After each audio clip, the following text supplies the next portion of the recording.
The sun over the Hausa lands was fierce, casting long shadows and painting the world in gold and ochre. It baked the earth and bleached the sky, leaving the land shimmering with heat and promise.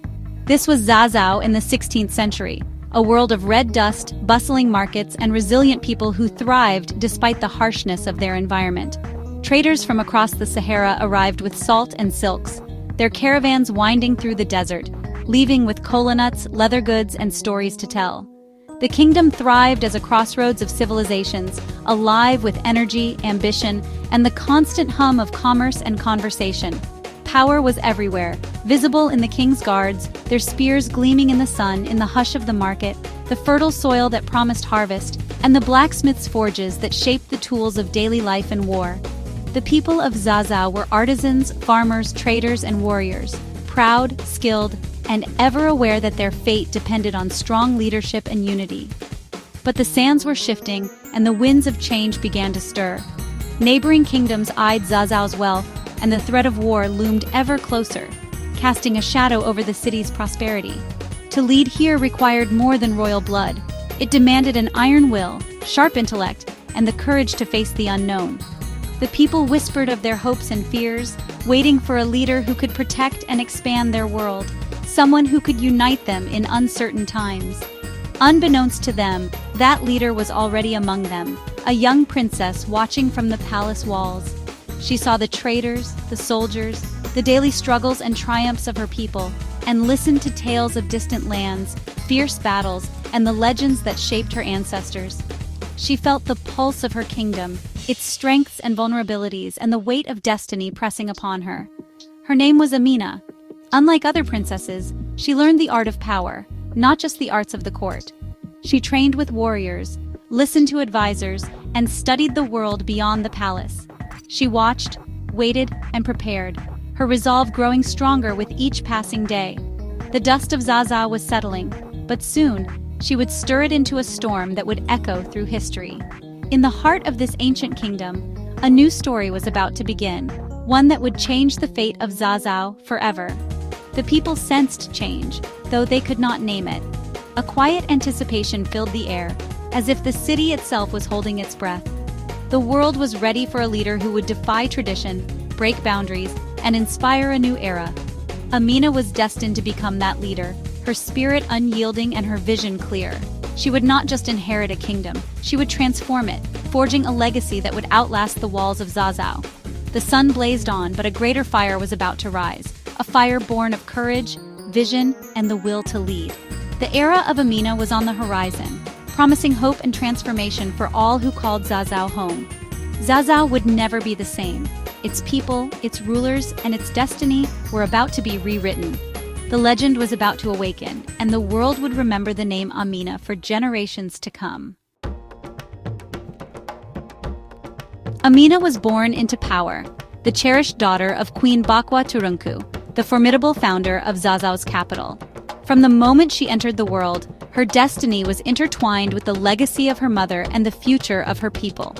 From her mother, she learned that leadership was not just for men, but for anyone with vision and courage. Queen Bakwa showed her that a woman could rule with wisdom and strength.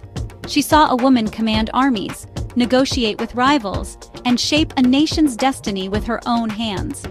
Her childhood was spent on the training grounds, not in the court. While other children played, Amina watched and learned from the warriors, absorbing every lesson. She watched soldiers spar, learned the clang of metal, and absorbed the strategies of battle. The rhythm of training became the soundtrack of her youth. Amina listened to advisors debate trade, taxes, and diplomacy, understanding that true strength came from both a powerful army and a thriving economy. She realized that a ruler must balance the sword and the pen. Her brother Karama was heir, but Amina had the mind of a ruler. She was determined to prove herself, even if tradition stood in her way. She asked questions that unsettled the elders, seeing the bigger picture of alliances and rivalries. Her curiosity and boldness set her apart from her peers. By 16, she was a skilled warrior, riding, fighting, and earning the respect of generals. Her reputation grew with every challenge she faced. They called her Amina, daughter of Bakwa, as capable as a man. Her name became a symbol of strength and possibility. She was more than a princess, she was a soldier, shaped by a queen's wisdom and a warrior's discipline. Every day she honed her skills and sharpened her mind. Amina's early years forged her into a leader unlike any other. She rose before dawn, training while the city still slept, her resolve growing stronger with each sunrise. She was destined for greatness, her ambition already clear to all who met her. The fire in her eyes spoke of dreams far beyond the palace walls. The court watched her with awe and unease, sensing that she would one day change the course of history. The seeds of her future empire were already taking root, nourished by her vision and determination. In the heart of Zazzau, a new kind of ruler was rising, one who would inspire generations to come. The world would soon know her name and history would never be the same. The throne did not come easily to Amina. Her path to power was marked by challenge and patience, shaped by the traditions of her people and the expectations of her royal lineage. When Queen Bakwa died, her brother Karama became king, as tradition demanded. The crown passed to a man, as it always had, and Amina watched from the shadows of the palace. Amina waited, serving as leader of the Zazzau cavalry, building her reputation as a commander. She trained relentlessly, mastering the art of war and strategy, earning the respect of even the most seasoned warriors. She led warriors in battle, earning their loyalty and respect. Her courage on the battlefield became legendary, and her name was spoken with admiration throughout the kingdom. Her brother ruled peacefully, but Amina saw opportunities beyond Zazzau's borders. She dreamed of uniting the lands and expanding her people's influence, envisioning a future where Zazzau would be feared and respected. When Karama died, the choice was clear. Amina was the only leader the people trusted. The elders and warriors alike turned to her, recognizing her strength and wisdom. At 36, she became queen, not just a ruler, but a warrior queen. Her coronation marked the dawn of a new era, one that would be defined by ambition and courage. Her inaugural speech was a call to arms, promising glory and an empire stretching to the edges of the known world. She spoke of unity, strength, and the destiny that awaited them all. The soldiers roared their approval, ready to follow her into a new era. Their faith in her was unwavering, their spirits ignited by her vision. Amina's reign began with ambition and resolve. She moved through the palace with purpose, every step a promise to her people. She inherited a kingdom poised for greatness and was determined to lead it there. With her advisors, she mapped out bold campaigns and strategies for expansion. Her vision was vast, her will unbreakable. She inspired those around her to believe in the impossible. She was not content to rule. She would conquer. Her armies marched at her command, ready to shape history. The era of Queen Amina had begun. Her presence brought hope and fear in equal measure. The world would soon feel the force of her ambition. Her plans would reach far beyond the walls of Zazzau. Her soldiers believed in her, and so did her people. They saw in her the promise of a brighter future. She was the leader they had been waiting for. Her rise inspired women and men alike, changing the very idea of what a ruler could be. The storm was coming, and Amina was at its heart. She stood ready to face whatever challenges lay ahead. Zazzau's destiny was about to change forever. The dawn of her reign brought hope and uncertainty in equal measure. The warrior queen was ready. Her resolve would be tested, but her spirit would not break. Her legend was just beginning. Stories of her deeds would echo through the ages, inspiring generations to come. The drums of war echoed across the land. Amina's ascent was complete, and her journey as queen had only just begun. Amina knew ambition meant nothing without power to back it up.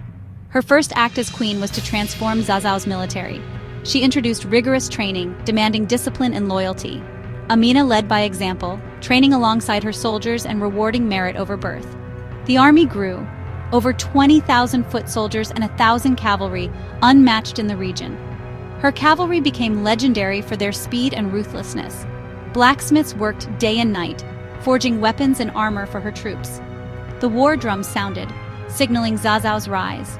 Amina's army was more than a force. It was a symbol of her will.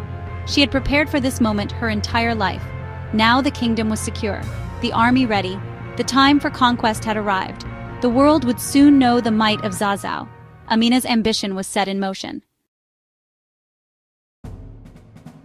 3 months after her coronation, Amina led her army out of Zazzau. This was the start of a 34-year campaign of expansion. Her goal to subdue all lands to the west and south making every chief pay tribute. Her strategies were swift and brilliant, her cavalry striking where enemies were weakest. City after city fell, rulers given a choice, submit or be crushed. Most chose submission, and her legend grew. She conquered Kano, subdued the Nupe, and absorbed their strength into her own. Her empire expanded, tribute poured in, and her army swelled with new recruits. Amina lived on the move, always pushing her frontiers outward. Her dominion stretched across the Hausa lands and beyond. She became the most powerful ruler in the region's history. Queen Amina was no longer just a ruler, she was the architect of a West African empire. Her will shaped the world around her. The march of her army became the rhythm of her reign. Amina was not just a conqueror, she was a builder. After each conquest, she ordered the construction of massive earthen walls, Ganuwar Amina. These fortifications secured her empire and protected trade. The walls were immense, encircling cities and towns with ditches for added defense. They marked her empire's borders and symbolized Zazzau's authority. Building them required immense organization and resources, showcasing her administrative genius. Military camps within the walls ensured control and tribute collection. The walls became the skeleton of her empire, holding vast territories together. Centuries later, their remains still dot the Nigerian landscape. They are silent testaments to her vision and power. Amina thought not just of conquest, but of legacy. Her walls protected generations. She built for the future as fiercely as she fought for the present. Amina's conquests were driven by more than glory. They were about commerce. By controlling key trade routes, she made Zazzau the center of trans-Saharan trade. Caravans traveled safely under her protection, paying taxes that enriched her kingdom. Zazzau became a hub for kola nuts, gold, salt, horses, textiles, and more. The city flourished, attracting artisans and scholars. Amina presided over a golden age of culture and commerce. Her people prospered, loyal to the queen who brought them wealth and security. She understood the link between military power and economic strength. Her army protected trade, and trade funded her army, a cycle of prosperity. Amina was a strategic state builder, not just a conqueror. She made Zazzau the heart of a thriving empire. Her vision brought lasting wealth and influence. The legacy of her prosperity endured long after her reign. Queen Amina's power inspired legends that blurred history and myth. One tale claims she never married, taking temporary husbands from conquered towns and executing them after one night. Whether true or not, the story symbolizes her independence and absolute authority. She was married to her kingdom, her army, and her ambition. Her choices set her apart in a male-dominated world. Amina's real legacy is her radical leadership. She led armies, lived in war camps, and broke every expectation. She had to be tougher and smarter than any king. The legends, dramatic as they are, capture her fierce determination. She built her empire on her own terms. Her story became a phenomenon, one that endures to this day. After 34 years of conquest, Amina's reign ended in mystery. No one knows exactly how or where she died. All agree she died on campaign, far from her capital, never in her bed but on the battlefield. Some say she fell near Atagar, still pushing her empire's boundaries. Others claim different places, each with its own legend. The uncertainty adds to her myth. Her death, like her life, became part of many people's stories. She vanished at the height of her power, leaving a void no one could fill. The image of her dying among her soldiers endures, a fitting end for a warrior queen. Her final thunder echoed across the empire she built. Queen Amina's impact outlived her. She transformed Zazzau into a powerful empire, setting new standards for leadership. Her military innovations and Ganuwar Amina shaped the region for centuries. Later rulers studied her strategies and emulated her army's organization. She created a tradition of strength and pride in Zazzau. Culturally, her story became a foundational epic, sung by griots and told to children. She became a symbol of courage and female leadership. Even after her empire declined, her memory endured. She showed her people what was possible. The echoes of her war drums lingered in the nation's memory. She was a force of nature, not just a queen. Her name became the benchmark for power. Centuries later, Queen Amina remains a national icon in Nigeria and a symbol of female empowerment. She unites a diverse country, reminding all of a powerful African past. Schools and statues honor her, and her story inspires new generations. For women, she is proof that leadership knows no gender. Her reign challenges narrow views of African history, showing the world a richer, more complex past. Amina's story is timeless, a tale of vision, courage, and breaking barriers. She built the world she wanted with her own strength. She is not just a historical figure, but a living legend. Her spirit continues to inspire all who hear her story. Queen Amina, the warrior queen, endures.